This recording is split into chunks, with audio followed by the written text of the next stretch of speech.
Bonjour, alors aujourd'hui on va parler de la thérapie par l'eau de mer et on va parler aussi de René Quinton et en particulier de son livre L'eau de mer, milieu organique. Alors avant de commencer, je vous invite à faire un petit tour sur ma chaîne YouTube. C'est une chaîne qui est dédiée à la santé au naturel et en particulier à la santé du système digestif. Je vous invite aussi à faire un petit tour sur mon site thecandidaslayer.com dans lequel j'ai un blog où j'écris régulièrement des articles sur la santé au naturel. J'ai aussi un cours sur comment guérir son intestin naturellement. Donc je mettrai le lien dans la description sous cette vidéo. Alors, donc René Quinton, j'ai voulu en parler parce que j'ai lu son livre il y a 1 an et demi. Et j'ai étudié voilà, l'eau de mer, la thérapie par l'eau de mer, par lui, mais par d'autres auteurs aussi. Et puis je me suis vite aperçue que en ligne, on lisait un petit peu n'importe quoi sur René Quinton. Je me suis aperçue que même les personnes qui se prétendent expertes de l'eau de Quinton, de la thérapie par l'eau de Quinton, et les sites soi-disant de référence sur l'eau de Quinton, disent beaucoup de choses fausses, en fait, prétendent suivre un protocole que René Quinton suivrait, qui en fait n'est pas du tout dans ses livres, en tout cas pas dans ceux que j'ai lus. Donc on va parler de ça aujourd'hui. Euh, donc j'ai écrit un article beaucoup plus détaillé que cette vidéo. Je vais essayer de faire cette vidéo pas trop longue.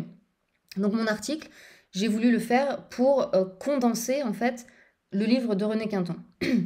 Donc si vous êtes intéressé par René Quinton, par l'eau de Quinton, par la thérapie par l'eau de mer, bon, je vous conseille évidemment de lire son livre, de lire le livre de René Quinton. Il est disponible gratuitement en ligne sur le site Gallica. Je mettrai le lien du livre dans la description sous cette vidéo. Donc vous avez qu'à cliquer et il y a le livre qui s'affiche et vous pouvez le feuilleter en ligne. Vous pouvez aussi le télécharger et l'imprimer et le relier comme je l'ai fait ici. Voilà, parce que moi j'aime pas lire des livres sur un écran, je préfère lire des vrais livres comme ça.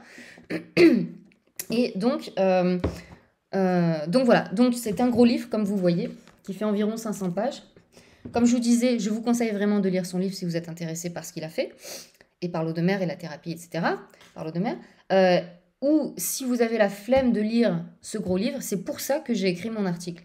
Mon article, j'ai essayé de en fait sélectionner les extraits les plus importants de ce livre, en tout cas les extraits que je trouve le plus parlants sur toutes ces expériences, etc.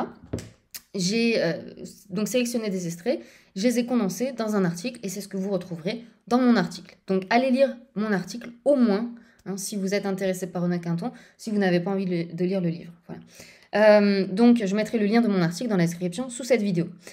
Alors, avant de parler de René Quinton et de son livre, je vais faire un récap très bref sur l'historique de l'eau de mer, de la thérapie par l'eau de mer.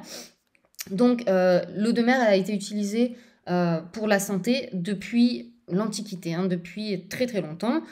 Déjà Hippocrate en parlait. Hippocrate recommandait l'eau de mer en interne pour les affections prurigineuses et mordicantes et l'administrait surtout en lavement. Pline l'Ancien, lui, le conseillait également en externe et en interne. Galien, lui, il suivait ce que recommandait Hippocrate. Avicenne, lui, disait que en gros l'eau de mer nettoyait le corps. Alors, ces citations, c'était des citations en latin, donc moi, je ne parle pas latin, malheureusement, et j'ai traduit avec Google Traduction, donc les citations, enfin, les traductions ne sont pas terribles, donc vous m'excusez, mais on comprend en gros ce qu'ils ont voulu dire. Pierre le Grand, au XVIIIe siècle, avait tenté une expérience, puisqu'il était reconnu que l'eau de mer servait en thérapeutique et qu'elle était nourrissante. Donc il a voulu faire une expérience et il a ordonné de ne donner à ses fils de matelots que de l'eau de mer, aucune nourriture et aucune eau douce pendant une dizaine de jours pour voir si les gens pouvaient survivre juste en buvant de l'eau de mer, si c'était si nourrissant que ça. Bon, au bout d'une dizaine de jours, ils sont tous morts. Donc, si jamais vous vous posiez cette question, Pierre le Grand a fait l'expérience pour vous. Donc, c'est pas une bonne idée, voilà, de vous nourrir que d'eau de mer. Au XVIIIe siècle et au XIXe siècle, il y a eu beaucoup de scientifiques, de médecins qui ont, pareil, étudié la question. C'était un petit peu abandonné depuis le Moyen Âge. On avait un petit peu oublié ça, et puis c'est revenu en force au XVIIIe et au XIXe siècle. Donc, le docteur Russell en Angleterre utilisait beaucoup l'eau de mer et a écrit un livre, comme vous voyez ici à droite. Lui, il recommandait le traitement par eau de mer pour les plaies hémorragiques, pour aussi la scrofule. Il dit les glandes lymphatiques ulcérées du coup guérissent et se cicatrisent rapidement. Il faisait aussi des recherches sur le scorbut, l'ictère, les écrouelles, la lèpre, l'atrophie des glandes, et donc leur rapport avec l'eau de mer, enfin si on pouvait guérir ces problèmes avec l'eau de mer. Je vais reparler du docteur Russell un petit peu plus tard. Buchan aussi au XVIIIe siècle, lui, il remarque que les différentes affections cutanées sont aggravées par les bains de mer, mais au contraire sont souvent guéries par l'usage en interne d'eau de mer. Lefrançois de Dieppe conseille l'eau de mer en boisson dans l'embarras gastrique, les fièvres bilieuses et intermittentes, la leucorrhée avec constipation opiniâtre, les manifestations scrofuleuses, le rachitisme, l'hydropisie. Et d'après lui, elle a surtout pour effet de rendre le ventre libre et d'augmenter la sécrétion des urines. C'est un moyen d'élimination des déchets de l'organisme. Et il le recommandait en lavement pour les fièvres et comme vermifuge. Alors, il est rapporté dans un dictionnaire du XVIIIe siècle que les indigènes de l'île de Pâques consommaient l'eau de mer tous les jours comme une boisson délicieuse. Alors, petite parenthèse, dans le livre de Quinton, à un moment, il a tout un chapitre où il étudie la relation, en fait, la consommation de sel dans différentes tribus à travers le monde.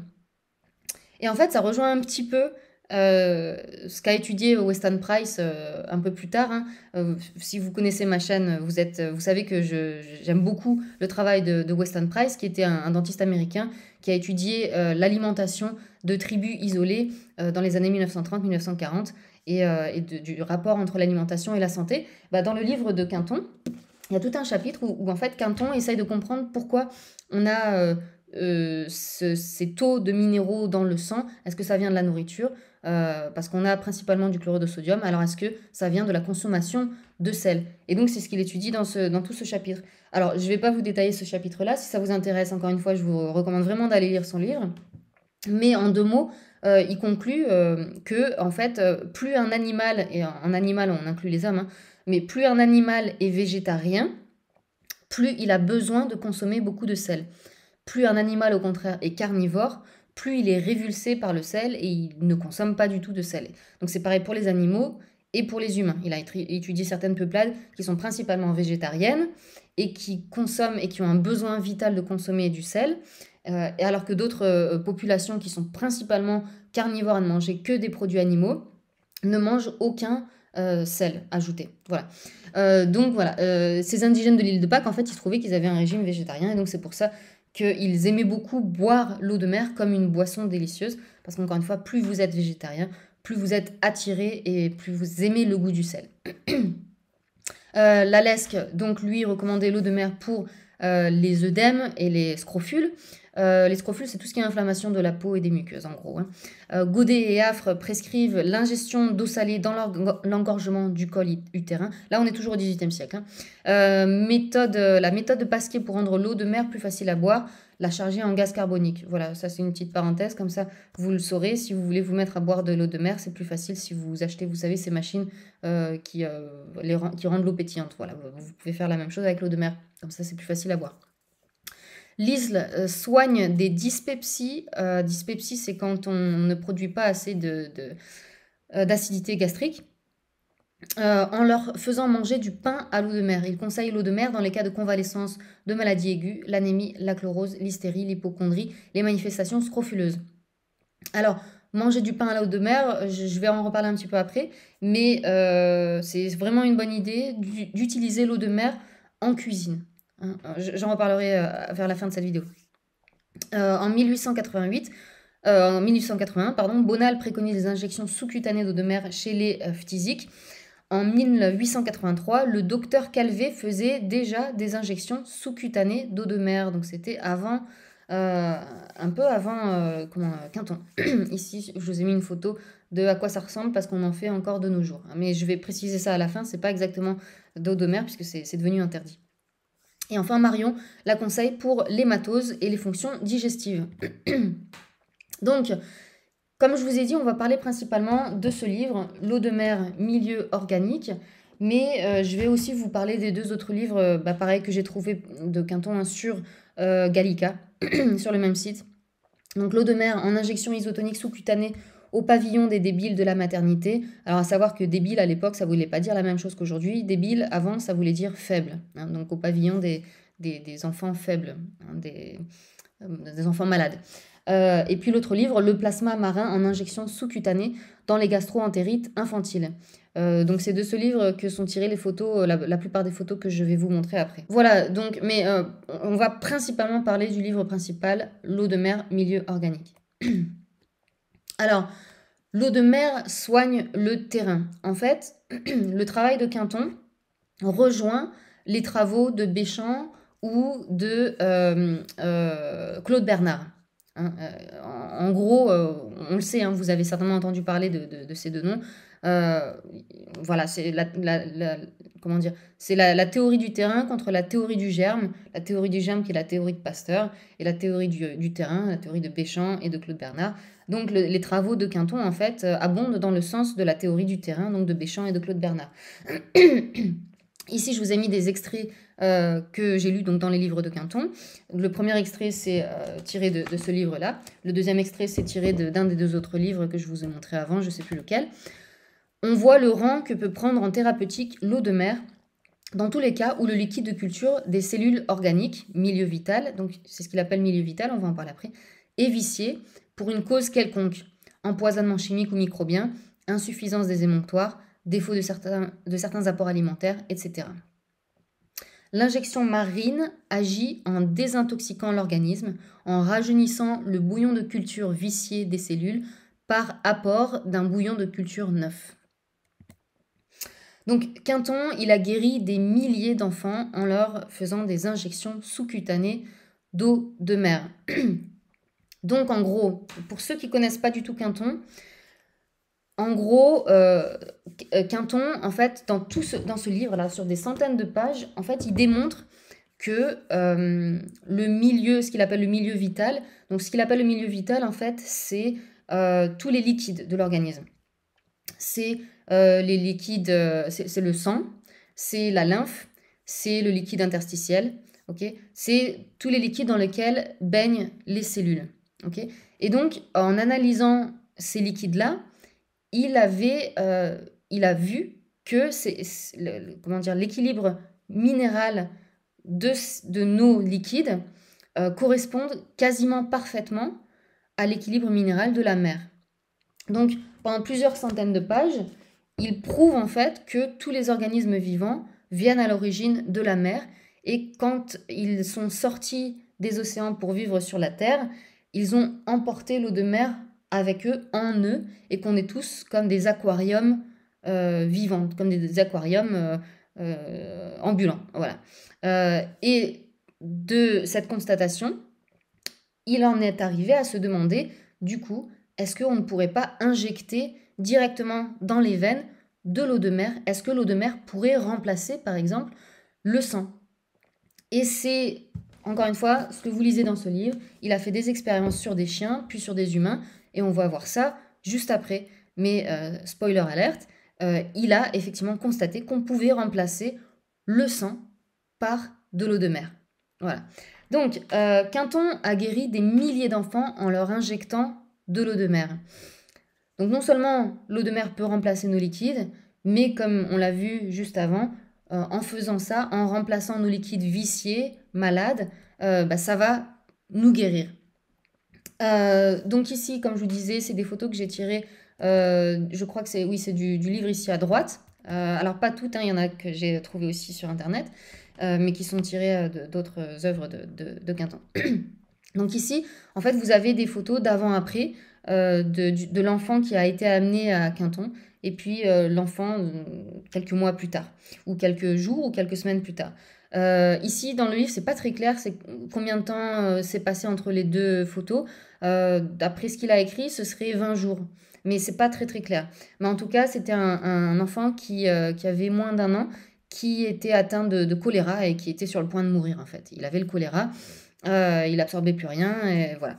Donc en fait, toutes les photos que je vais vous montrer, c'est des enfants, enfin la grande majorité, c'est des enfants qui avaient des problèmes de digestion et qui ne digéraient plus rien et qui maigrissaient et qui étaient presque au bord de la mort. Donc là, en quelques jours apparemment, à moins que j'ai mal compris, mais en quelques jours, il a réussi à remettre sur pied cet enfant qui a repris très vite du poids. Donc voilà, comme je vous ai dit, toutes ces photos-là, c'est avant-après. Alors, la plupart de ces photos, c'est quand même à plusieurs mois d'intervalle. C'est entre 2 mois et 8 mois d'intervalle, hein, la photo avant et la photo après. Voilà. En haut, avant, en bas, après. Et ici, donc ça marche non seulement pour restaurer le système digestif, mais aussi pour restaurer la peau, hein, en cas de gros problème de peau, comme ici, gros problème d'eczéma ou de psoriasis. Ici, vous avez l'avant-après, le gamin qui est amené à Quinton, ici à gauche, quand il va mieux au milieu, et puis une fois devenu adulte. Et ici, c'est la même chose. Et puis donc, René Quinton était devenu hyper célèbre, hein, de son vivant, grâce à ses travaux principalement. Il a écrit d'autres livres qui sont aussi intéressants et qui ont eu leur petit succès, mais enfin, son œuvre principale, encore une fois, c'est vraiment celle-là. Et il est devenu connu grâce à ça principalement et grâce au fait qu'il ait pu sauver des milliers, encore une fois, des milliers d'enfants. Et donc, le jour où il est mort, en 1925, la France entière est sortie dans les rues pour lui rendre hommage. Et alors, c'est intéressant de voir à quel point il était très, très célèbre et très admiré, très respecté à son époque. Et maintenant, c'est à peine si les gens connaissent son nom. Alors, il y a certaines personnes qui connaissent René Quinton, plus ou moins, ou qui ont au moins entendu parler de René Quinton. Mais il y a beaucoup de gens qui n'ont jamais entendu parler de lui, alors que c'était vraiment un héros, quoi. Il était considéré comme un héros à son époque. Alors, à savoir que après sa mort, hein, les médecins ont continué à utiliser l'eau de mer pour soigner, en ingestion et en injection. Quinton l'utilisait principalement en injection. Mais donc ça, ce jusqu'en 1982, hein, c'était autorisé. Puis finalement, en 1982, il y a eu des nouvelles règles européennes sur les produits à injecter. Et le plasma de Quinton ne remplissait pas les critères. Parce qu'en fait, pour pouvoir injecter des produits, il faut les stériliser. Et en fait, le plasma de Quinton ne peut pas être stérilisé, en tout cas pas comme on le fait avec les autres choses. On va le voir d'ailleurs dans les prochaines diapos. Mais donc depuis 1982, il n'est plus autorisé d'utiliser l'eau de Quinton en injection. Par contre, c'est toujours autorisé en ingestion, hein, à boire.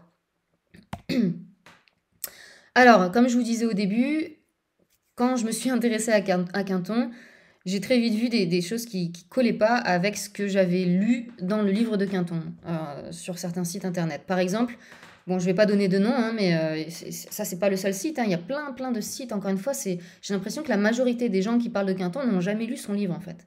Je trouve ça fou. Alors, il est possible que certaines choses que ces gens disent ne soient pas dans ce livre, ni dans les 2 autres que j'ai lus, mais soit dans d'autres écrits que j'ai pas lus. Il est possible que ce soit ça. Mais en fait, là où ça va pas, même si c'est ça, c'est que quand vous écoutez les vendeurs d'eau de Quinton et les experts d'eau de Quinton, ils vous disent qu'il faut absolument acheter telle ou telle eau de Quinton parce que toutes les autres sont bonnes à jeter à la poubelle, elles sont pas de bonne qualité, il faut suivre le protocole de Quinton, et il raconte que le protocole de Quinton c'est ci et ça, alors que c'est faux, quoi. Mais je vais y arriver. Donc ici, sur ce site, ils disent « Aujourd'hui, l'eau de Quinton se trouve assez facilement en pharmacie, elle peut aussi s'acheter en ligne dans des boutiques bio comme Biocoop.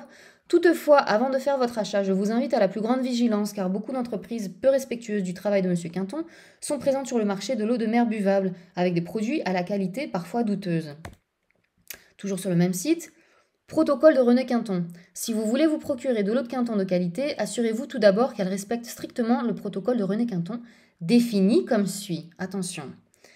L'eau de mer doit être extraite à 20-30 mètres de profondeur dans un vortex planctonique. Vraiment ? Moi, j'ai pas du tout lu ça. Hein. J'ai pas lu ça une seule fois dans ces livres. Encore une fois, on va voir ça dans les prochaines diapos, donc je vais pas trop m'étendre là-dessus. Pourquoi une telle zone? Car elle est loin des ports et des zones polluées et que l'eau de mer bénéficie à cet endroit d'une teneur en phytoplancton exceptionnelle, garantissant une biodisponibilité maximale des minéraux. En effet, le phytoplancton, dans ces blooms, le phytoplancton forme des amas et produit une fluorescence repérable par satellite. L'eau des mers y est pure, originelle et libérée de toute énergie déstructurante. D'accord, je suis d'accord que prendre de l'eau dans un vortex planctonique, c'est peut-être très bien, effectivement. Par contre, René Quinton n'en parle pas. D'accord? Donc c'est peut-être une amélioration qui a été faite, mais le problème, encore une fois, c'est que ces sites disent il faut que l'eau que vous consommiez vienne d'un vortex, sinon elle n'est pas bonne. Si vous suivez le protocole de René Quinton. Non, c'est faux. René Quinton ne faisait pas ça. Il n'extrayait pas non plus l'eau à 20-30 mètres de profondeur, mais on va le voir après. L'eau de mer doit être microfiltrée à froid, 0,22 microns. Ça, c'est pareil. Hein. J'ai vu, il faut que ce soit à 0,22, mais encore une fois, on va le voir après. Mais c'est faux. L'objectif étant d'éliminer tout agent pathogène, algues, bactéries, virus. Alors, petite parenthèse, les virus, ils passent hein, à 0,22 microns. Hein. Les virus, ils sont plus petits que ça. Donc déjà, là, ils parlent d'un truc qu'ils ne connaissent pas.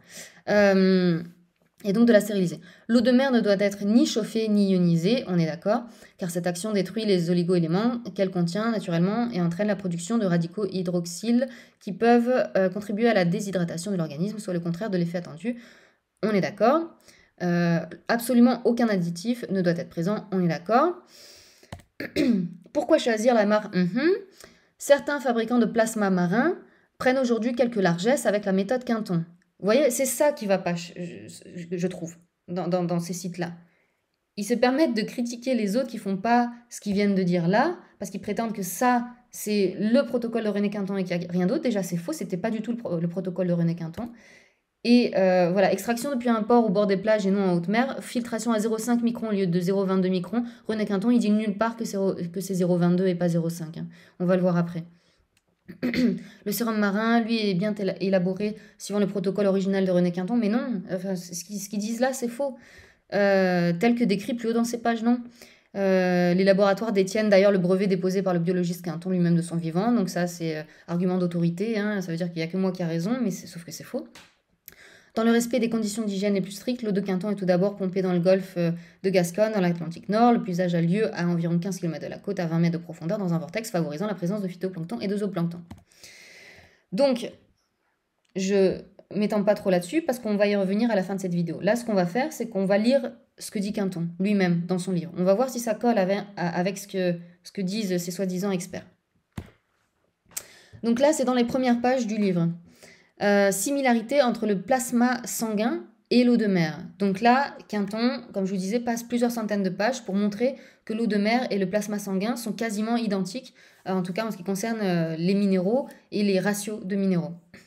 Je vous ai mis les pages, hein, comme ça si vous voulez aller voir directement dans le livre. Et puis, encore une fois, il y a marqué les pages dans tous les paragraphes que je cite. Si vous allez voir dans mon article, dont le lien est sous cette vidéo, dans la description, j'ai mis mon article dans lequel je compile plein de citations de ce livre, comme ça vous n'avez pas à lire tout ce livre. Donc, les sels du plasma sanguin sont les sels même de l'eau de mer. Ils vont jusqu'à se serrer entre eux. Donc ça, c'est Quinton qui parle, hein, c'est ce qu'il a écrit. Ils vont jusqu'à se serrer entre eux, dans les deux cas, dans le même ordre d'importance. Principalement en numéro 1, chlore et sodium. En numéro 2, potassium, calcium, magnésium, soufre. Et ensuite, sous forme de traces, silicium, carbone, phosphore, fluor, etc. etc. Donc ça, c'est les sels du plasma sanguin. Et la composition de l'eau de mer, on voit, pareil, en numéro 1, les sels principaux, chlore et sodium à 84%. En numéro 2, soufre, magnésium, potassium, calcium à 14%. Et ensuite 2% du reste. Et ici, composition minérale du milieu vital des hauts vertébrés, chlore, sodium 90%. On voit que c'est les deux principaux minéraux. Alors, ce n'est pas exactement le même pourcentage, mais c'est très proche. Et en deuxième position, potassium, calcium, magnésium, soufre, exactement la même chose. En deuxième position, encore une fois, ce n'est pas exactement le même pourcentage, mais c'est en ratio, c'est les deux principaux ici, c'est les mêmes ici et là. Et puis en trace, vous avez le reste, voilà. 2% du reste. Quinton écrit aussi: Le globule blanc est le témoin par excellence du milieu vital d'un organisme. Sa délicatesse est telle qu'il est réputé ne vivre dans aucun milieu artificiel. Le globule blanc, de toutes les espèces expérimentées, vit dans l'eau de mer avec tous les signes d'une existence normale. Donc là, en fait, il dit que le globule blanc ne vit dans aucun milieu artificiel. Même de l'eau de mer qu'on essaye de faire artificiellement, ça ne marche pas. Le globule blanc ne vit que dans le milieu vital des organismes et dans l'eau de mer. Donc là, encore une fois, ça prouve vraiment la similitude entre le milieu vital des organismes et l'eau de mer.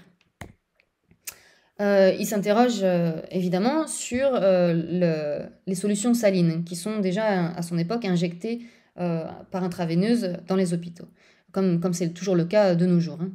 Donc, encore une fois, c'est extrait de son livre.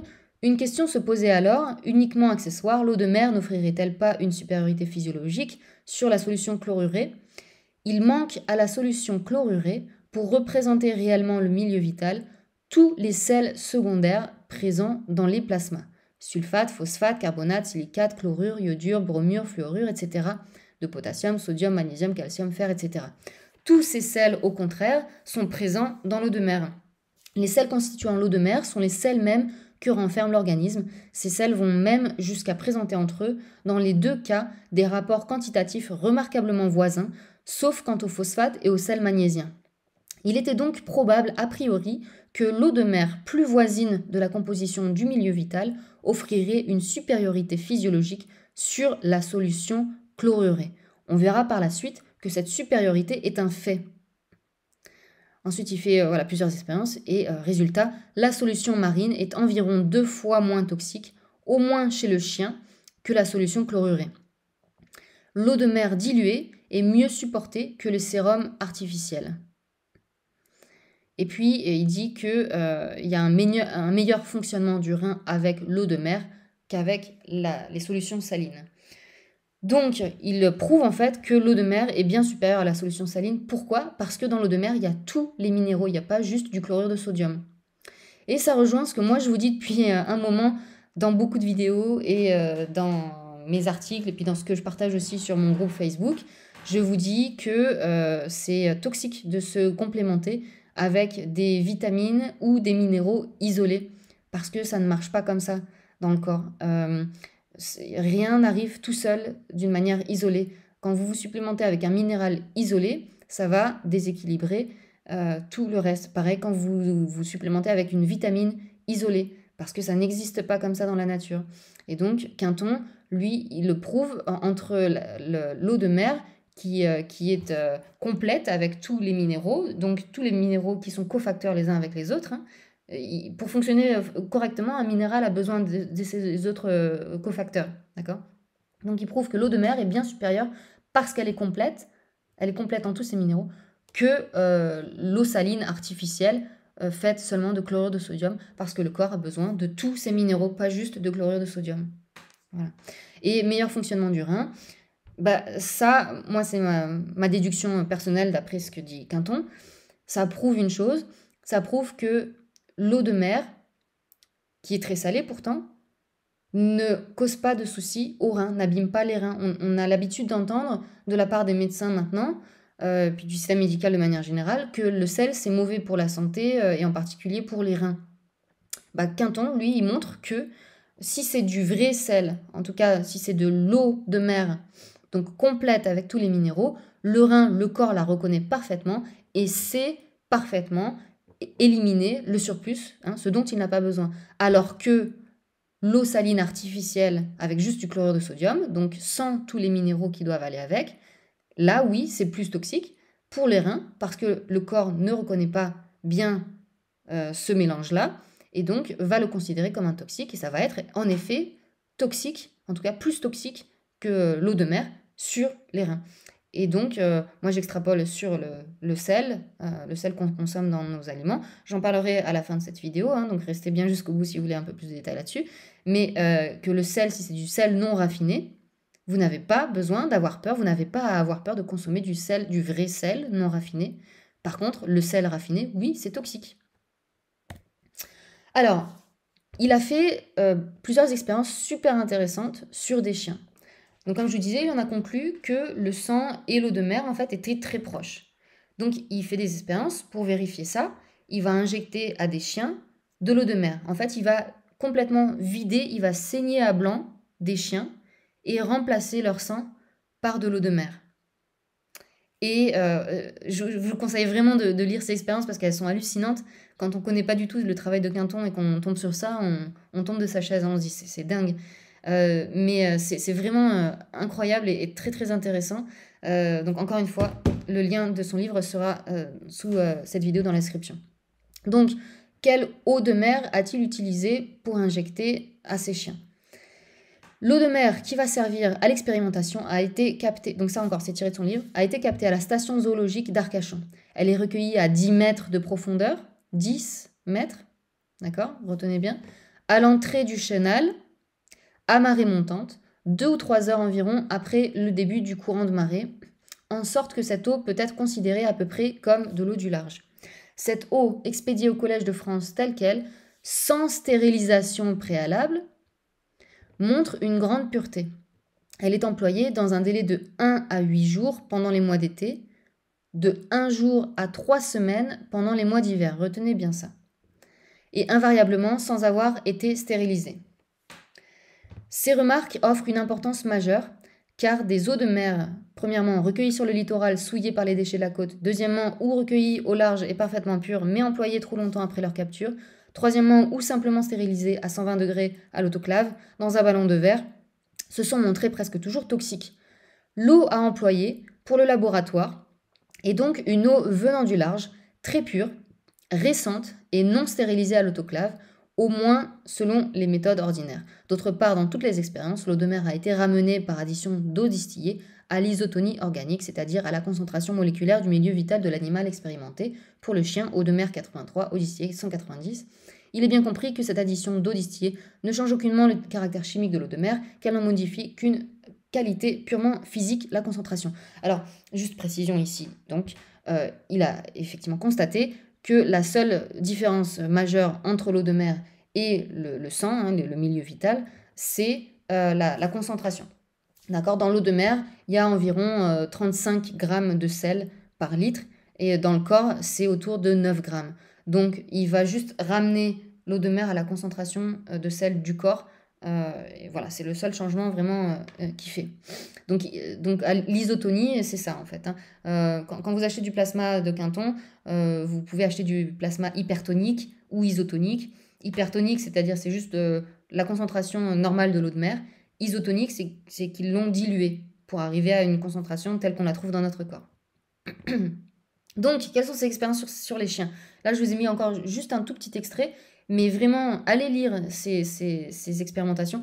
Elles sont dans mon article. Donc, allez lire mon article pour plus de détails sur ces expérimentations sur les chiens. Elles sont vraiment impressionnantes. Dans le premier groupe, on a pu injecter un organisme de plus du poids de son corps en eau de mer. Donc, en fait, ils ont coupé l'artère fémorale et ils ont vidé les chiens complètement, hein. Complètement, hein. Ils disent même qu'ils y vont jusqu'à la dernière goutte et que quand le chien est sur le point de mourir, là, par l'artère fémorale, ils injectent l'eau de mer qui ensuite va remplacer le sang dans le corps.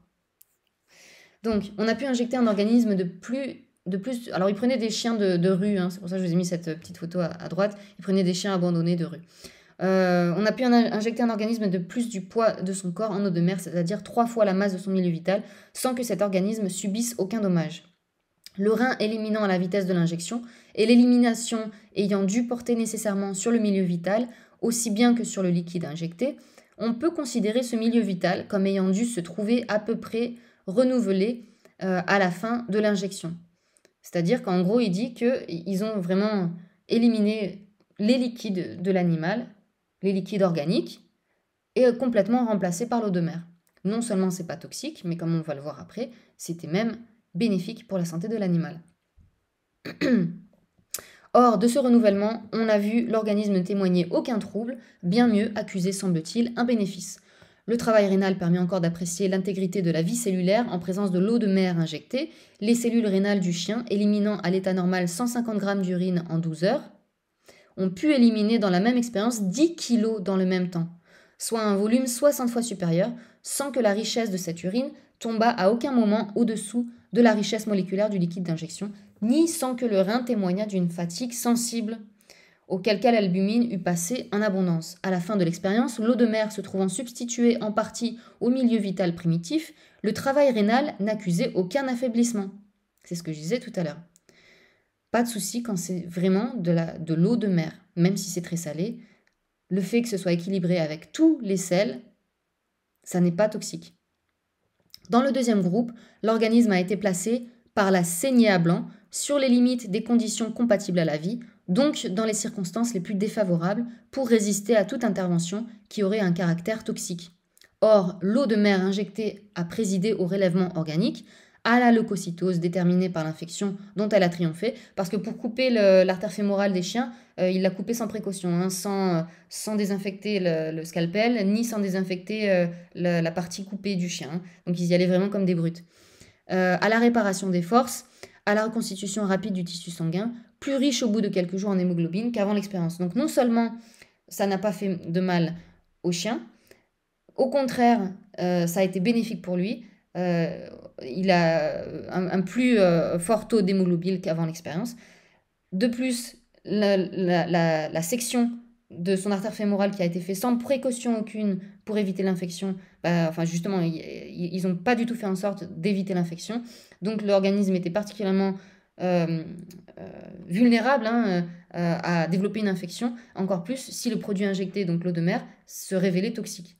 Mais finalement, il s'était avéré l'opposé, qu'il a très bien cicatrisé, le chien a pu combattre l'infection assez facilement, et c'est très très bien remis malgré toutes ces conditions qui sont vraiment pas optimales. Il faut remarquer que la saignée à blanc soustrait à l'organisme autre chose qu'une partie de son milieu vital. Elle lui soustrait en même temps une partie considérable d'un de ses tissus les plus importants, le tissu sanguin, chargé de l'oxygénation de l'organisme. La fonction respiratoire est ainsi touchée dans sa partie vive. Elle lui soustrait en outre tous les globules blancs, venus avec le sang, au moment même où l'organisme, opéré sans précaution d'asepsie, va avoir à lutter contre l'infection déterminée par la plaie. Elle le place enfin sur la limite des conditions compatibles avec la vie. Hayem, dans ses travaux classiques, et Fané ont montré en effet que la saignée à blanc, quand elle atteint 1/19 du poids du corps, détermine invariablement la mort de l'animal si celui-ci est abandonné à lui-même. La saignée à blanc met donc l'organisme dans les conditions les plus défavorables pour résister à toute intervention qui aurait un caractère toxique, les plus démonstratives par conséquent quant aux qualités vitales de l'eau de mer si celle-ci possède ces qualités. Donc ici, Quinton répond à la question qu'on pourrait se poser. Alors d'accord, l'eau de mer et le sang sont similaires au niveau de l'apport en minéraux, mais il y a bien plus que ça dans le sang. Donc comment ça pourrait marcher ?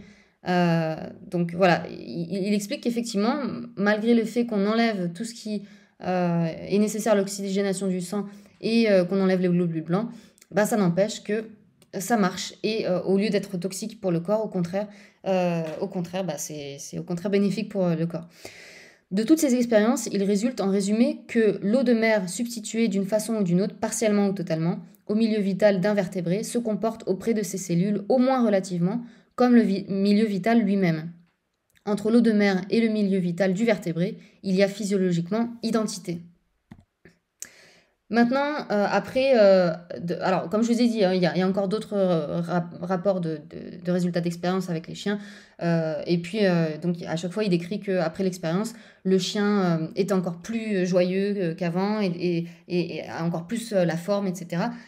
Notamment, il fait une expérience vraiment impressionnante où il injecte une énorme quantité d'eau de mer à un chien, mais à une vitesse supérieure de ce que les reins du chien peuvent éliminer. Donc à une vitesse telle que les reins ne suivent pas, ce qui fait que le chien devient énorme, gonfle énormément, a les yeux qui sortent des orbites, et même le chien plonge dans un coma, tellement ils y vont fort. Et puis à partir du moment où ils arrêtent, le chien revient à lui, et puis ensuite il détache le chien. Et le corps du chien a été tellement traumatisé par cette expérience que les jours qui suivent, le chien est dans un état pathétique. Alors, il meurt pas, mais il est pas bien, il est malade, il mange pas. Et ça dure, je crois, 11 jours. Et puis finalement, au bout du 11e jour, le chien reprend des forces. Et il s'avère que finalement, le chien est encore en bien meilleure santé qu'avant l'expérience, malgré ces conditions qui étaient vraiment, vraiment pas optimales et qui étaient vraiment très, très brusques pour son organisme. Et il décrit que le chien est dans une joie exubérante, saute partout et est en super forme. Voilà. Donc, après ces expériences sur les chiens, Quinton donc rapporte dans son livre ses expériences sur les humains, hein, sur les personnes qu'il suivait. Alors, dans une note en bas de la page où il décrit ses expériences, il note: les premières injections que j'ai pratiquées en juillet-août 1897 furent des injections intraveineuses. En mon absence, dans un cas de cirrhose se terminant par érysipèle, cas désespéré, la mort attendue le jour même, M. Stancouléanu, interne provisoire de M. Vasquez, ayant obtenu un plein succès après une injection subcutanée d'eau de mer, qu'il pratiqua sans aucun espoir et même sans en référer à son chef, le malade sortait de l'hôpital 2 semaines après. J'abandonnais aussitôt la voie intraveineuse pour la voie hypodermique, plus pratique. D'accord? Donc, sur les chiens, c'était une voie par voie intraveineuse, mais finalement, il en fait sur les humains, mais finalement, après quelques expériences sur les humains, il se rend compte que ce soit par voie intraveineuse ou hypodermique, finalement, le résultat est le même. Donc ensuite, il ne fera que des injections sous-cutanées. Le traitement marin que nous avons appliqué, alors là, il décrit quelle eau il utilise. Ok, donc c'est une eau pour injection. Ok, donc le traitement marin que nous avons appliqué dans les services hospitaliers de Paris-Arcachon a consisté dans l'injection sous-cutanée d'eau de mer ramenée par addition d'eau distillée à l'isotonie organique, eau de mer 2, eau distillée 5. Alors de nos jours, on n'utilise pas vraiment... généralement, vous verrez que pour diluer l'eau hypertonique, c'est 1 part d'eau hypertonique pour 3 parts d'eau douce. Donc c'est pas exactement la proportion qu'utilisait Quinton, mais ça reste assez proche. Donc à la dose pour ce mélange d'1 centième à 1 centième et demi du poids du corps, je ne donne pas cette formule de traitement comme définitive, ni la meilleure dont on puisse faire usage. J'ai cru devoir injecter à l'isotonie pour écarter une inconnue et un trouble possible dans les expériences, mais je tiens de médecins de marine que d'excellents effets ont suivi la simple injection d'eau de mer pure. Cette pratique aurait l'avantage de réduire des 2/3 le volume à injecter. L'expérience comparative est donc à tenter. D'accord? Donc, il dit que c'est pas exclu que ce soit bénéfique d'injecter de l'eau de mer pure non diluée. Alors, si vous en parlez à certains médecins qui injectent de nos jours de l'eau de mer, on va en parler après, hein, c'est pas vraiment de l'eau de mer puisque c'est interdit maintenant, mais ces médecins vous diront qu'il ne faut pas faire ça parce que ça peut vraiment nécroser les tissus parce que c'est trop salé. Donc Quinton, à ce moment-là, il est ouvert à l'idée, mais il n'a pas vraiment fait d'expérience pour le confirmer ou l'infirmer. Voilà. Bon, bref, ensuite, où l'observation est plus précise, c'est sur la qualité du liquide à injecter. Il n'y a pas à songer à composer une eau de mer artificielle, ok? Donc pas d'eau de mer artificielle, il faut que ce soit de la vraie eau de mer, parce qu'ils n'arrivent pas à faire de l'eau de mer artificielle. Il a tenté, hein, Quinton, il a fait des expériences. Il a pris de la vraie eau de mer, il a fait évaporer l'eau, il a gardé tous les sels qui restaient, il a rajouté de l'eau distillée dans les mêmes proportions, et malgré ça, c'était toxique, alors que la vraie eau de mer n'était pas toxique. Donc ils n'ont jamais réussi à reproduire de l'eau de mer artificiellement. Quand ils le faisaient, elle était toujours toxique. Donc elle ne doit pas être artificielle. L'eau doit être captée au large, loin de tout courant fluvial, de tout port et par temps calme, s'il y a des bas-fonds. Elle doit être récente. L'eau distillée dont on la dilue doit être soigneusement vérifiée, oui, parce que là, en fait, il explique qu'il y a plusieurs sortes d'eau distillée et qu'il faut faire une bonne eau distillée faite de la bonne façon, sinon elle est toxique. La stérilisation ne doit jamais être effectuée à l'autoclave, au moins suivant les méthodes ordinaires. J'ai fini par abandonner complètement la stérilisation à l'autoclave pour ne plus la demander qu'au filtre. Donc ici, effectivement, donc, il décrit en fait dans son livre que quand c'est une stérilisation à l'autoclave à 120 degrés, l'eau de mer devient toxique et donc il ne la chauffe plus, il la stérilise seulement au filtre. Alors il la chauffe plus, il y a quand même un moment dans le livre où il dit que quand il la chauffe à 105 degrés, il a de très bons résultats. C'est à 120 degrés que ça devient vraiment toxique.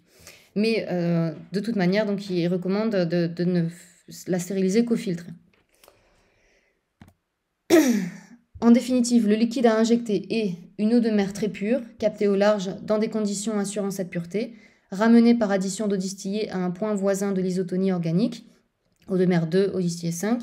L'eau distillée employée à cet effet, soigneusement vérifiée. Le mélange stérilisé enfin au filtre. Dose minima d'injection. Bon, ensuite, là, il explique comment l'injecter. L'eau de mer est captée au large, à 10 mètres de profondeur, par les soins de monsieur machin. Elle est ramenée à l'isotonie par addition d'eau de source, stérilisée à froid au filtre Chamberlain. Donc ça, c'est pas dans son livre L'eau de mer, milieu organique, c'est dans un des 2 autres livres que j'ai mis tout à l'heure en image. Parce que dans ce livre-là, il précise pas comment il le filtre. Il dit juste filtrer au filtre, mais il précise pas quel type de filtre. Donc j'ai trouvé dans son autre livre qui précise que c'est au filtre Chamberlain. En dehors de tout contact métallique et de caoutchouc, et utilisé dans les 15 jours ou au plus les 3 semaines qui suivent sa capture. Donc même stérilisé au filtre, il préconise de l'utiliser rapidement. Donc pour en revenir à ce que nous disent les industriels qui vous vendent de l'eau de Quinton, maintenant qu'on a vu ce que nous disait René Quinton dans son livre, donc l'industriel ici nous dit sur son site internet l'eau de mer doit être extraite à 20-30 mètres de profondeur. On a vu que c'est pas du tout ce que faisait Quinton. Lui, il l'extrayait à 10 mètres de profondeur. Dans un vortex planctonique, Quinton ne dit pas un seul mot sur les vortex planctoniques dans son livre, pas un seul. Ensuite, microfiltré à froid à 22 microns, Quinton lui parle juste d'un filtre Chamberlain, il parle pas de filtre à 0,22 microns. J'ai regardé, apparemment les filtres Chamberlain, donc c'est un filtre de porcelaine. Les pores sont entre 0,1 et 1 micron, d'accord? Donc c'est pas 0,22 microns pile, parce qu'ils disent qu'il faut que ce soit 0,22 microns pile. Non, le filtre Chamberlain qu'utilisait Quinton, c'était pas 0,22 microns pile, ça pouvait être plus, ça pouvait être moins. Les pores, la taille des pores. L'eau de mer ne doit être ni chauffée ni ionisée, ça on est d'accord, Quinton dit la même chose, et absolument aucun additif ne doit être présent. Quinton dans son livre, effectivement, dit la même chose. Par contre, quand ces industriels vous disent que l'eau de mer ne doit pas être chauffée, regardez comment sont fabriquées les ampoules d'eau de Quinton. Donc vous avez une vidéo sur YouTube qui vous montre le processus de fabrication. Et puis il vous montre que pour fermer, c'est ici le lien, que pour fermer les ampoules, il les ferme avec un chalumeau comme ça. Sachant que la température de fusion du verre, c'est 1000 degrés. D'accord? Donc même si le chalumeau ne passe que quelques secondes, c'est quand même à 1000 degrés.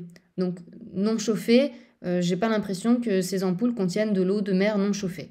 Voilà, je vais vite vous montrer. Hop.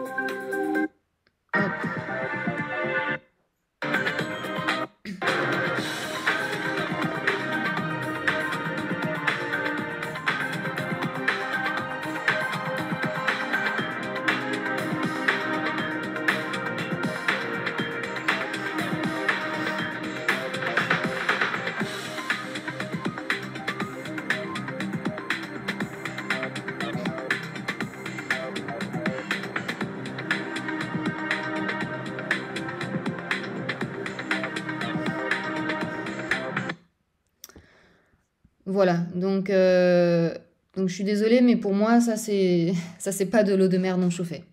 Voilà. Et puis ensuite, sur le reste de ce qu'ils disent, filtration à 0,5, ils critiquent d'autres vendeurs qui filtrent à 0,5 au lieu de 0,22 microns. Encore une fois, Quinton, lui, il avait un filtre qui filtrait entre 0,1 et 1 micron. Voilà, donc température ambiante et non à froid. En tout cas, au début, dans ce livre-là, Quinton, il parle pas de à froid. Plus tard, oui, il parle de à froid. Ensuite, voilà, le sérum marin, lui, est bien élaboré suivant le protocole original de René Quinton. Bon, bref, 20 mètres de profondeur. Bon, comme on l'a vu, dans ce livre, en tout cas, c'est pas du tout ce que dit Quinton. Ensuite, on peut me répliquer, oui, mais maintenant, avec les progrès de la science, voilà, on a vu que c'était mieux de prendre effectivement dans un vortex planctonique. On a vu que c'était mieux une filtration à 0,22 microns, etc. C'est possible. Comme je disais au début, c'est tout à fait possible et je suis d'accord que c'est sûrement mieux de prendre de l'eau de mer dans un vortex planctonique. Mais par contre, de dire que René Quinton faisait ça, C'est faux, c'est juste faux. De dire que c'était ça le protocole de René Quinton, c'est faux. En tout cas, alors, à moins que René Quinton ait écrit d'autres choses que j'ai pas lu, que j'ai pas trouvé et que j'ai pas lu plus tard, où il parle plus tard d'un vortex, en tout cas, de dire qu'il faut absolument que ça vienne d'un vortex, sinon c'est pas bon. En tout cas, au début où René Quinton utilisait l'eau de mer, il l'utilisait sur ses patients et que ça marchait très bien, il n'était même pas au courant, je pense, puisqu'il ne mentionne pas une seule fois dans son livre, des vortex planctoniques. Donc c'est pas nécessaire d'obtenir, d'aller là où il y a un vortex planctonique. Sur certains sites, ils vous disent il faut avoir un satellite pour voir les vortex planctoniques, pour aller récolter l'eau. D'accord. Sous-entendu, si vous n'avez pas accès, vous, à un satellite qui peut repérer les vortex planctoniques, vous ne pourrez pas avoir accès à une eau de mer correcte pour l'utiliser de façon thérapeutique. Ça, c'est des arguments pour vous dire, vous, petit kidam, hein, n'allez pas vous aventurer à aller chercher vous-même votre eau de mer parce que vous n'avez pas ce qu'il faut pour trouver de la bonne eau de mer. Tout ça, c'est marketing, hein, parce qu'en fait, l'eau de mer, c'est le liquide qu'il y a le plus à profusion sur Terre et gratuit. Donc, forcément, hein, ils perdent de l'argent si les gens se rendent compte que ils peuvent tout simplement aller eux-mêmes récolter leur eau de mer et qu'ils n'ont pas besoin de satellites et de connaître où sont les vortex, machin. Si les gens voient que Quinton, lui, il récoltait son eau de mer à 10 mètres de profondeur et non pas à 30 mètres ou 50 mètres comme on le voit ailleurs, c'est pas nécessaire. Lui, il avait de très bons résultats sans faire ces choses-là. Voilà. Et puis pour finir aussi, donc là, le filtrage, ça va complètement éliminer les phytoplanctons. Donc en fait, ce qu'ils veulent dire sur ces sites-là, ils veulent dire que là où il y a du phytoplancton, les phytoplanctons assimilent les minéraux, enfin les transforment et en font des minéraux organiques qui seront correctement absorbés par votre corps.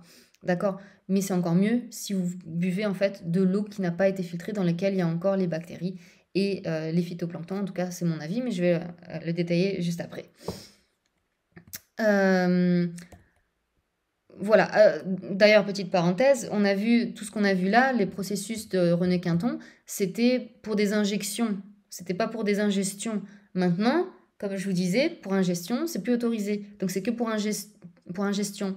Donc prendre des mesures de folie comme ça, qui vont bien au-delà des mesures que prenait Quinton pour injection, alors que là c'est juste pour ingestion, c'est quand même beaucoup moins dangereux, beaucoup moins délicat par ingestion que par injection. Donc c'est un autre argument de plus pour dire qu'il n'y a pas besoin de faire des processus de folie, alors que c'est même pas pour injection, quoi. Alors juste une petite note pour finir sur l'eau de mer en ingestion, justement. C'est pareil, c'est un livre que vous pouvez trouver sur Internet. L'eau de mer en ingestion, du docteur Barrère. Donc lui, en gros, il sort ce livre juste après, quelques années après le livre de Quinton qu'on a vu là, mais toujours du vivant de Quinton. Donc il encense le travail de Quinton. Par contre, il dit que, en gros, hein, je résume ce que j'ai lu de ce livre, que en gros, finalement, on a énormément de bénéfices de l'eau de mer juste en la buvant et que c'est pas forcément nécessaire de la prendre par injection. Et là aussi, lui, il décrit quelle eau il donne à ses patients en ingestion, d'accord, à boire. Il faut la prendre au large, à quelques milles, c'est très similaire à ce que faisait Quinton, à quelques milles des côtes et surtout à une certaine profondeur. Jamais l'eau ne doit vieillir dans des vases en verre, elle y devient toxique. On est d'accord actuellement pour n'employer qu'une eau récente. Il faut l'employer sans stérilisation préalable, donc là il veut dire stérilisation par la chaleur. Elle est prélevée à 10 mètres de profondeur au large du chenal d'Arcachon. Et lui, il la filtre même pas avec un filtre comme Quinton de Chamberlain, il la filtre avec un tampon de Watt. Un tampon de Watt, c'est un tampon de coton. Voilà, il filtre l'eau de mer juste à travers un tampon de coton. Voilà. Et l'eau de mer est récente, elle a jamais plus de 15 jours. À savoir que les vendeurs d'eau de mer, par contre, ça ils le précisent pas, hein, que Quinton et les autres médecins de l'époque disaient ça, hein, parce que eux, ils vous vendent de l'eau qui conserve plusieurs mois, voire plusieurs années, et puis ils vous disent qu'il n'y a pas de problème de la conserver 2 ans, voire plus. Pourtant, il y a quand même un consensus à l'époque de Quinton qu'il faut que ce soit de l'eau de mer fraîche, même si elle est stérilisée.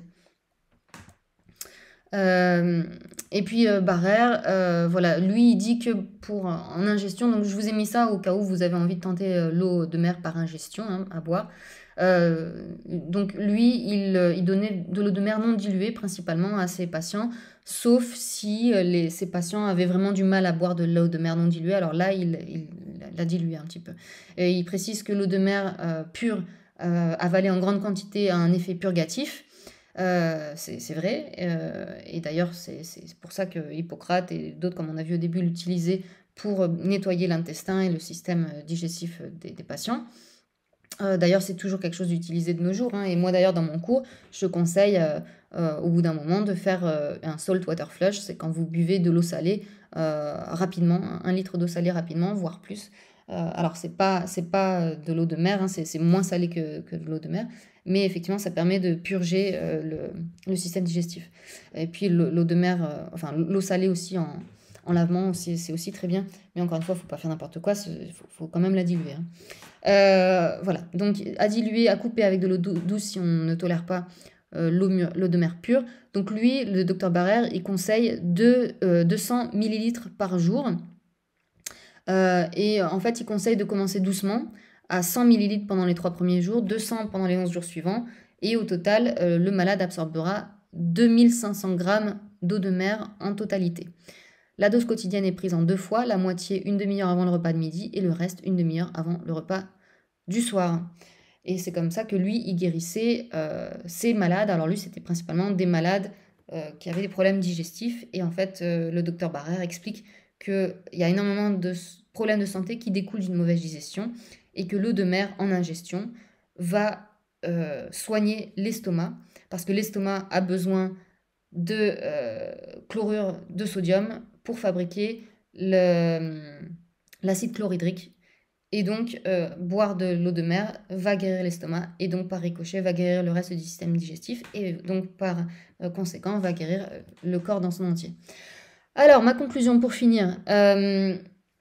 Donc là, tout ça, ce que je vais vous dire, c'est personnel, d'accord? C'est moi de mes déductions personnelles, de ce que je vous conseillerais personnellement, mais à vous de faire vos propres recherches, à vous de réfléchir et à vous de faire ce qui vous semble faire de plus de sens pour vous. Moi, ce que je conseille, c'est de faire soi-même ce que faisait Quinton, de suivre en fait ce qu'il faisait pour récolter son eau de mer. Si vous avez la possibilité, si vous avez un petit bateau, vous prenez votre petit bateau et vous allez à quelques kilomètres des côtes. Et puis, avec un récipient, au bout d'une corde, hop, ou alors vous plongez. Si vous êtes un plongeur, c'est encore mieux. Vous plongez avec votre bouteille. Et puis, quand vous êtes suffisamment profond, si vous voulez suivre ce que faisait Quinton, à 10 mètres, bah, vous remplissez votre bidon et puis vous remontez.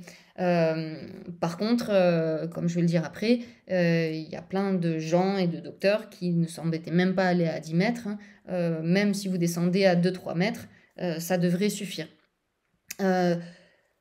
Donc soit vous le faites vous-même si vous avez la possibilité, soit si vous avez des copains plongeurs ou des copains pêcheurs, etc., vous leur demandez de vous ramener de l'eau de mer. Parce qu'effectivement, elle sera bien plus pure loin des côtes que près des côtes. Et encore, ça reste débattable parce qu'il y a des personnes qui les prennent près des côtes. Mais bon, choisissez bien quand même si vous voulez prendre vous-même votre eau de mer.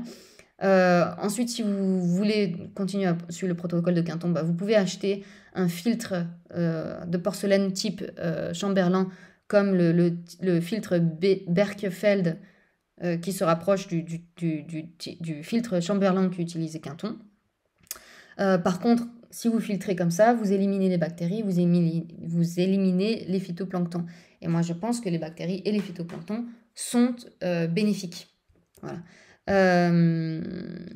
Voilà, c'est peut-être mieux pour de l'eau injectée, quoique pour injecter les chiens, Quinton ne la filtrait pas. Et les chiens s'en portaient très bien. Mais sûrement pas pour l'eau à boire. Voilà. En Espagne et dans les pays latinos, en Amérique latine, ils ne prennent pas de précautions pour récolter l'eau de mer et ça ne les empêche pas de voir des bénéfices. L'anglais, Dr Russell du XVIIIe siècle dont on a parlé au début, ne prenait pas de précautions non plus. Il allait chercher son eau de mer directement depuis la plage et il la buvait hop, directement, sans filtration ni rien. Hein. D'accord, c'était pas la même époque. D'accord, on vit dans une époque très polluée. Mais donc, alors je vais juste finir et puis je vais dire ensuite mon opinion sur la pollution des mers. Pour le sel de table, le sel marin non raffiné est mieux que le raffiné, mais à savoir que le sel marin non raffiné est quand même raffiné dans une certaine mesure, parce que dans les salines, les, les cristaux, la cristallisation se précipite à différents endroits. Comment dire, les sels, les différents sels ne se précipitent pas de la même façon, en même temps et aux mêmes endroits. C'est-à-dire qu'il y a certains sels qui vont tomber au fond de la saline, d'autres qui vont rester en surface. Donc par exemple, le gros sel, quand vous achetez du gros sel non raffiné, bah, c'est ce qui est tombé au fond de la saline. Quand vous achetez de la fleur de sel, c'est ce qui est resté en surface. Et donc c'est des sels différents qui sont séparés. Et comme il y a cette séparation, bah, ça fait un petit raffinage. Alors évidemment, c'est pas comme le vrai raffinage où il reste plus que du chlorure de sodium, mais à savoir que normalement, vous devriez mélanger tout ça pour avoir du vrai sel non raffiné. Parce que dans la fleur de sel, vous avez principalement, enfin, vous avez plus de calcium et de magnésium que dans le reste qui est tombé au fond. Donc si vous ne mangez que du sel qui est tombé au fond, du gros sel, qui est le gros sel classique, bah, il manque de magnésium et de calcium. Vous voyez? Donc le sel non raffiné, c'est bien mieux que le sel raffiné, mais même le sel non raffiné est moins bien que l'eau de mer, que la vraie eau de mer. Donc en fait, le mieux pour saler vos plats, pour cuisiner, c'est de faire comme ils font en Espagne. Quand vous allez en Espagne, quand vous allez dans les supermarchés, ils ont toujours des bidons d'eau de mer à la vente, hein. Comme nous, on achète de l'eau de source, eux, ils ont des bidons d'eau de mer à la vente. Et les Espagnols cuisinent beaucoup avec l'eau de mer directement comme ça. Donc c'est ce qui est le mieux à faire, hein, pour cuisiner. Ou vous pouvez acheter voilà, de l'eau de mer, ou alors encore mieux, récolter vous-même votre eau de mer, la mettre dans un petit pchit et puis faire pchiter votre salade et vos aliments pour saler vos aliments. Voilà, Quinton, Russell, Barrère affirme que les sels de mer rajoutés dans de l'eau distillée ou de source n'apportent pas du tout les mêmes bénéfices que la vraie eau de mer. L'eau de mer est bien plus que juste des minéraux. Donc ça, c'est pour les gens qui penseraient se faire une petite cure d'eau de mer en ingestion, mais sans aller chercher la vraie eau de mer et sans acheter l'eau de mer, juste d'acheter d'acheter du sel de mer non raffiné et de la mettre dans 1 litre d'eau et puis de boire ça. Alors effectivement, ça vous apportera certains minéraux, mais ça n'a rien à voir avec la vraie eau de mer. Donc si vous voulez vous faire une vraie cure d'eau de mer, il faut vraiment que ce soit de la vraie eau de mer. Si vous achetez de l'eau de mer sur Internet ou n'importe quoi, du plasma de Quinton, etc., dans les magasins bio ou quoi, sachez que pour moi, de mon point de vue, c'est de l'eau minéralisée, et encore, parce que bon, c'est de l'eau minérale, mais c'est de l'eau morte en fait. Elle n'est pas vivante. Il n'y a rien. Il y a rien d'autre que des minéraux. Et donc ce sera bien moins bon pour votre santé que de boire de la vraie eau de mer. Et puis en ce qui concerne la pollution des océans, alors là je vais vous dire mon opinion très personnelle que j'ai de par ce que j'ai lu, non seulement de Quinton, mais donc, je vous disais, je me suis bien penchée sur toute cette question il y a 1 an et demi, et j'ai lu notamment différentes études parce qu'effectivement, on m'a posé à l'époque la question, mais qu'en est-il de la pollution en métaux lourds et en plastique? Donc, effectivement, il y a une étude notamment qui analysait l'eau de mer sur les côtes en comparaison à l'eau de mer dans l'océan, au milieu de l'océan Atlantique. Sur les côtes, effectivement, l'eau est très polluée, puisqu'en fait, c'est la pollution qui coule des terres qui s'y accumule. Donc, effectivement, le long des côtes, c'est là où c'est le plus pollué. Par contre, dès qu'on s'éloigne suffisamment de quelques kilomètres, l'eau de mer ne contient plus les polluants qu'on a trouvés sur les côtes. Vraiment, quasiment plus. Enfin, on voit vraiment plus la pollution des côtes. En ce qui concerne les plastiques, certains chercheurs se sont penchés sur la question des plastiques de l'océan parce qu'en fait, ils avaient constaté que malgré des dizaines d'années où les mers, enfin, où on jette énormément de plastique dans les mers, même s'il y a toujours énormément de plastique dans les mers, ça ne va pas en s'accroissant, ça reste plutôt stable, la quantité de plastique dans les mers. Et donc, ils se posaient la question, c'est pas normal que ça reste plutôt stable, ça devrait s'accumuler, s'accumuler, s'accumuler. Et donc, ces scientifiques-là se sont penchés sur cette question et ils ont découvert au fond des mers des vers qui mangent le plastique et donc qui dégradent le plastique. Et en plus, ces vers-là mangent le plastique très rapidement. Donc, ils dégradent le plastique très rapidement. Et donc, ça élimine le plastique des océans. Alors évidemment, il y a plusieurs étapes de ce processus, hein. Vous aurez plusieurs différentes dégradations de plastique en attendant que ce soit mangé par les vers. Donc je ne vous dis pas qu'il n'y a pas de plastique dans les océans. Oui, bien sûr qu'il y a du plastique dans les océans. Oui, il y a des microplastiques dans les océans. Par contre, je pense que la pollution des océans est bien exagérée par rapport à la réalité. En tout cas, c'est mon point de vue personnel. Moi, je crois que les océans, c'est comme un organisme vivant qui a gardé un équilibre assez constant depuis des millions d'années. Et si vous y réfléchissez, l'océan, dans l'océan, il y a tout qui tombe dans l'océan. Hein. Par gravité, tout ce qui est sur Terre finit dans les océans. Donc tout ce qui pollue, tout ce qui pollue pas, tout finit dans les océans. Mais malgré tout, les océans gardent toujours ce même équilibre, cette même osmose. Et ma conclusion personnelle, c'est que l'océan, c'est comme un organisme vivant qui digère tout et nettoie tout.